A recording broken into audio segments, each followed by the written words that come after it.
Good evening dear student. आज हम जो टॉपिक पढ़ने वाले हैं वो हमारे 12th क्लास बायोलॉजी का चैप्टर है और इस टॉपिक में हम पढ़ने वाले हैं अबाउट वेजिटेटिव प्रोपगेशन। स्टूडेंट्स, इससे पहले वीडियो के अंदर हमने वेजिटेटिव प्रोपगेशन के बारे में पढ़ा था। यहाँ पे वेजिटेटिव प्रोपगेशन की जो यूनिट्स होती हैं जिनका नाम क्या है, वेजिटेटिव प्रोपेग्यूल्स, उनके बारे में हम पढ़ने वाले हैं। ये जो टॉपिक कर रहे हैं एनसीईआरटी में सिंपली इसके बारे में बिल्कुल छोटे छोटे डिटेल्स बताई गई हैं। यहाँ पे जो टॉपिक करने वाले हैं उसके अंदर हम क्या पढ़ेंगे कि कुछ जो यूनिट्स हैं वेजिटेटिव प्रोपेग्यूल्स की, उनकी पूरी की पूरी डेफिनेशंस जो हैं उसके बारे में जानेंगे, क्योंकि एनसीईआरटी में इसके डेफिनेशंस के बारे में नहीं दिया गया और बच्चों को कन्फ्यूज़न बहुत ज़्यादा होता है इनके बारे में कि ये यूनिट्स क्या होती हैं, सिर्फ नाम दिए गए हैं। इसलिए इसका डिस्क्रिप्टिव जो है वो हम यहाँ से पढ़ेंगे। सबसे पहले वेजिटेटिव प्रोपेग्यूल्स क्या होता है। वेजिटेटिव प्रोपेग्यूल्स जो हैं वो वेजिटेटिव प्रोपेगेशन की यूनिट्स हैं जो कि न्यू ऑफस्प्रिंग्स जो है वो बना देती हैं। हम क्या कहेंगे, the units of vegetative propagation are capable of giving rise to new offspring. These structures are called vegetative propagules।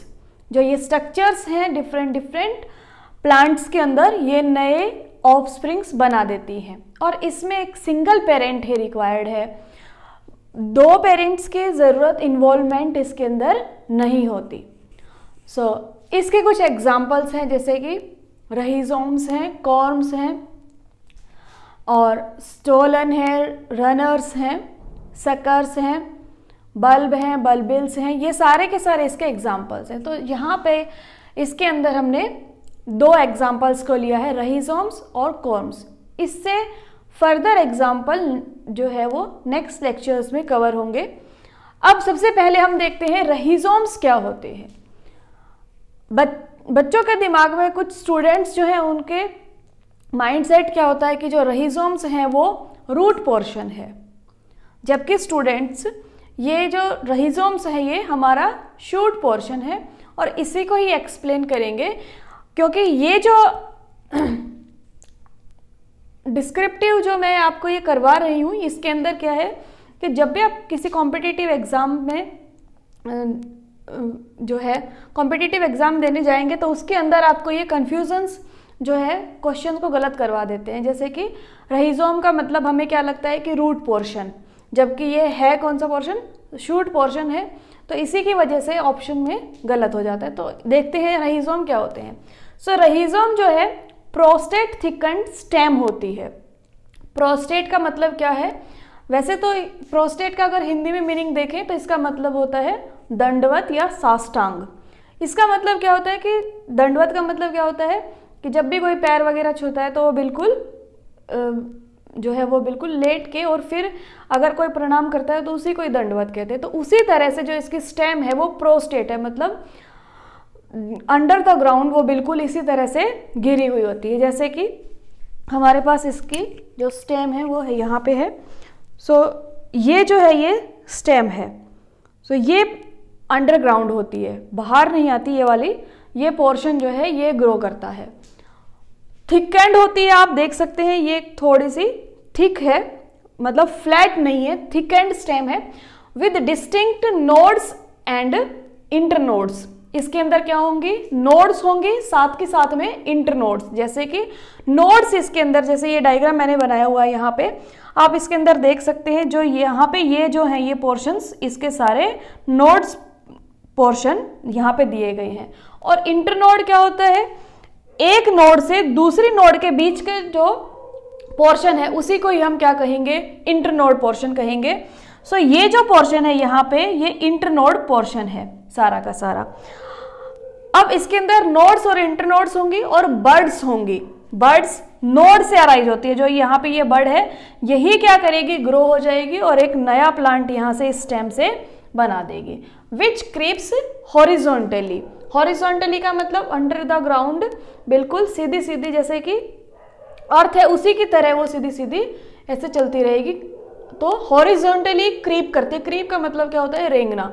तो हॉरिजॉन्टली वो क्रीप करती है अंडर द ग्राउंड, ग्राउंड में, मतलब अर्थ के अंदर जो है वो हॉरिजॉन्टली क्रीप करेगी। सो ये हमारा जो है जिंजर है, जिसको हम क्या कहते हैं, अदरक कहते हैं। सो इसके एग्जाम्पल जो है जिंजर है, टर्मरिक है, केना और वाटर लिली। जिंजर अदरक आपका, और टर्मरिक जो है वो क्या होता है, हल्दी। हल्दी भी बिल्कुल इसी तरह की ही शेप की होती है। आप इसके अंदर भी देख सकते हैं, यहाँ पे ये जो है अदरक है और ये इसके अंदर ये छोटे छोटे ये नोड्स हैं, एक इसमें लाइनिंग से आपको दिखाई देंगी, और ये एक नोड और ये दूसरा नोड, इसके बीच का जो पोर्शन है वो इंटरनोड है। अब यहाँ पे ये जो अलग तरह के जो बनाए गए हैं यहाँ पे, ये क्या है, स्केल लीव्स कहलाते हैं। इसके ऊपर भी प्रेजेंट है, ये इस तरह से स्केल लीव्स है। और यहाँ से ये जो अराइज हो रही है छोटा सा पोर्शन, ये बड पोर्शन है। ये फिर बड़ा होने के बाद इस तरह से डेवलप हो जाता है, इससे फिर और बर्ड्स निकलने लग जाती हैं, और इन्हीं के इधर से रूट्स निकलेंगी इसमें। जैसे कि यहाँ पे ये एडवेंटिशियस रूट्स जो हैं ये अराइज हो रही हैं। सो ये हमारा रनर था। कैना जो है हमारा, जैसे आपने केली का पेड़ देखा होगा जो ऑर्नामेंटल प्लांट है, उसको कैना कहते हैं। और वाटर लिली वाटर के अंदर ग्रो करती है। सो ये हमारा जो था रहीजोम था, जो अराइज होती है इससे बर्ड्स, नोड और इसके अंदर इंटरनोड स्पेसिफिकली हमारे बिल्कुल याद रखने के, क्योंकि नोड्स और इंटरनोड किसकी प्रॉपर्टी है, स्टेम की प्रॉपर्टी है, ना कि रूट की प्रॉपर्टी है। तो आप इसको रूट पोर्शन ना समझें, ये स्टेम पोर्शन है। नेक्स्ट जो है हमारा कॉर्म है। कॉर्म क्या होता है, जैसे कि रहीजोम था उसी की तरह ही कॉर्म होता है, लेकिन उसके अंदर डिफरेंस है। अब रहीजोम और कॉर्म में क्या डिफरेंस है, डिफरेंस बिल्कुल छोटा सा है, क्योंकि यहाँ पे ये प्रोस्टेट थिकेंड है, वहां पे कॉर्म जो है वो कंडेंस्ड फॉर्म है। अब कंडेंस्ड का मतलब क्या होता है, जैसे कि ये जो है थोड़ी सी ब्रॉड हो जाती है, फैल जाती है इधर उधर। कंडेंस्ड का मतलब क्या होता है, वो थोड़ा इकट्ठा सा ही रहता है एक जगह पे, तो इसलिए उसको क्या कहा गया, कंडेंस्ड फॉर्म ऑफ रहीजोम। रहीजोम का ही क्या है, वो कंडेंस्ड फॉर्म है। ग्रोइंग मोर और लेस इन वर्टिकल डायरेक्शन। अब जैसे कि यहाँ पे ये हॉरिजॉन्टल डायरेक्शन के अंदर ग्रो कर रहा था, लेकिन वहां वर्टिकल डायरेक्शन, वर्टिकल डायरेक्शन का मतलब अर्थ से बिल्कुल ऊपर की तरफ सीधे आएगा। मोर और लेस, क्योंकि कुछ इसके जो बर्ड्स हैं वो वर्टिकल डायरेक्शन में आती हैं, कुछ नहीं आती, तो इसलिए लिखा गया है मोर और less in vertical direction with axillary bud and scale leaves. यहाँ पे जो बर्ड है इनको एक्सिलरी बर्ड कहेंगे। एक्सिलरी का मतलब क्या होता है, जैसे कि हमारे पास यहाँ पे एक प्लांट है और इस तरह से उसके अंदर ब्रांच अराइज होती है। सो यहाँ पे जो बर्ड अराइज होगी, इसी बर्ड को ही हम क्या नाम देंगे, एक्सिलरी बर्ड। सो हम इसको कह सकते हैं दिस इज एक्सिलरी बर्ड। सो इस तरह से इसके अंदर जब अब हम देख सकते हैं यहाँ पे ये जो एक एंगल की तरह बन रहा है, इसके अंदर से ये बर्ड अराइज होती है, तो इसलिए इसका नाम क्या दिया गया, एक्सिलरी बर्ड। और साथ के साथ में स्केल लीव्स हैं। स्केल लीव्स जैसे कि यहाँ पे शो हुए हैं, ये जो है ये स्केल लीव्स हैं, तो इसके ऊपर पूरे के ऊपर इस तरह से स्केल लीव्स होते हैं। सो जिस पोर्शन पे यहाँ पे नोड होगी, ये भी पोर्शन जो है, ये वाला पोर्शन इसका नोड्स हैं, ये सारे के सारे, जहां से हमारा ये इसके नोड्स हैं, जहां से ये बर्ड अराइज हो रही है। सो इस पोर्शन को नोड पोर्शन कहेंगे, और जो इनके बीच के पोर्शन है वो इंटरनोड कहलाएंगे। तो ये भी हमारा क्या है, स्टेम पोर्शन है, जहां से बर्ड्स, एक्सिलरी बर्ड्स अराइज होती हैं, और इसके ऊपर स्केल लीव्स प्रेजेंट होते हैं। एग्जाम्पल जो है इसके सैफ्रॉन है, जिमिकन है और कैलकेशिया है। सैफ्रॉन जो है आपने सैफ्रॉन जो है हमारा क्या होता है, केसर को हम सैफ्रॉन का नाम देते हैं, तो केसर जो है वो कॉर्म से ही ग्रो करता है। इसी तरह से जिमिकन है, ये भी एक वेजिटेबल है जिससे हम सब्जी वगैरह बनाते हैं। कैलकेशिया जो है इसको क्या माना जाता है, अरवी को ही हम जो है वो कैलकेशिया का नाम देते हैं। तो ये इसके कुछ एग्जाम्पल्स हैं।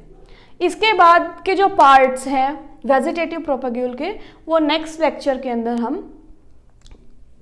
पढ़ेंगे।